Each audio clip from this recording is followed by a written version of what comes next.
વડોદરાથી સમાચાર ભાજપ બક્ષી પંચ મોરચાના અગ્રણી ગોપાલ ચુનારાની હત્યા થઈ ગઈ, જ્યાં એસએસજી હોસ્પિટલમાં સારવાર દરમિયાન ગોપાલ ચુનારાનું મૃત્યુ થયું છે। ગત 9 મેના રોજ ક્રાઇમ બ્રાન્ચની કચેરીમાંથી બહાર નીકળતા હુમલો થયો હતો। બાળ લગ્નની માહિતી પોલીસને આપવાની આશંકાએ આ હુમલો કરવામાં આવ્યો। 3 શખ્સોએ જીવલેણ હુમલો કર્યાની પોલીસમાં ફરિયાદ થઈ છે।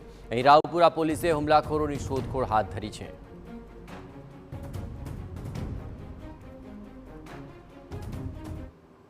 એસએસજીના સામે મારે આ 3 જણ હતા। મારા પપ્પાએ એવું નામ લીધેલું, એ પોલીસવાળા સાહેબ હતા, એમની પણ ખબર છે। જ્યારે એમના હોશ હતા ત્યારે આવું વાત કરેલી। કૃષ્ણ ચુનારા, અનિશ ચુનારા અને જટીન ચુનારા, એમાં પપ્પાએ આમંત્રે કીધેલું હતું પહેલેથી જ। જે લખવા આવેલા પોલીસવાળા ત્યારે પહેલેથી નામ લઈને અરજી કરેલી। એસએસજી હોસ્પિટલમાં સારવાર દરમિયાન ગોપાલ ચુનારાનું મૃત્યુ થયું હોવાની વિગતો મળી, જ્યાં 9 મેના રોજ આ હુમલો થયો હતો અને ક્રાઇમ બ્રાન્ચની કચેરી બહાર આ હુમલાની ઘટના ઘટી હતી। કચેરીમાંથી તેઓ બહાર નીકળી રહ્યા હતા ત્યારે તેમની પર હુમલો કરી દેવામાં આવ્યો, જ્યાં 3 શખ્સો પર હુમલો કરવાનો આરોપ લાગ્યો છે અને આ સમગ્ર ઘટનાને લઈને પોલીસ ફરિયાદ પણ દાખલ થઈ છે। વધુ વિગતે વાત કરવા જોડાઈ રહ્યા છે ટીવી9 સાથે પ્રશાંત ગજ્જર।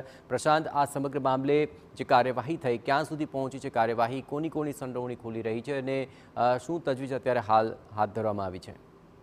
બિલકુલથી ભાજપ બક્ષી પંચ મોરચાના અગ્રણીની હત્યા કરવાના મામલામાં 9 તારીખે સયાજી હોસ્પિટલની સામે જે ક્રાઇમ બ્રાન્ચની કચેરી આવી છે, ત્યાં પંચ તરીકે બક્ષી પંચ મોરચાના જે અગ્રણી છે તેમને સહી કરીને નીકળ્યા હતા। તે સમયે હુમલાખોર દ્વારા તેમની પર હુમલો કરવામાં આવ્યો હતો, જે જતીન ચુનારા, કૃષ્ણા ચુનારા અને અનિશ ચુનારાએ ભેગા મળીને ગોપાલ ચુનારા પર લોખંડના સળિયા વડે હુમલો કર્યો હતો અને બાળ લગ્ન અટકાવવા માટેની એમને અરજી કરી હોય તેવી આશંકા માટે આ હુમલો કરવામાં આવેલો હતો અને તેમને ગંભીર રીતના ઇજાગ્રસ્ત થતા સયાજી હોસ્પિટલમાં સારવાર હેઠળ ખસેડવામાં આવ્યા હતા। ત્યારે ગઈકાલે ગતરોજ તેમની સારવાર દરમિયાન મોત નીપજ્યું હતું, જેને લઈને પોલીસે હત્યાનો ગુનો દાખલ કર્યો છે।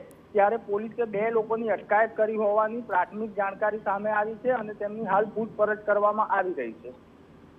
આભાર પ્રશાંત, તમામ ગતિવિધિઓ પર આપ નજર રાખતા રહેજો। આ સમગ્ર મામલે હવે વધુ તપાસ હાથ ધરાશે તો મહત્વપૂર્ણ ખુલાસા પણ થઈ શકે છે।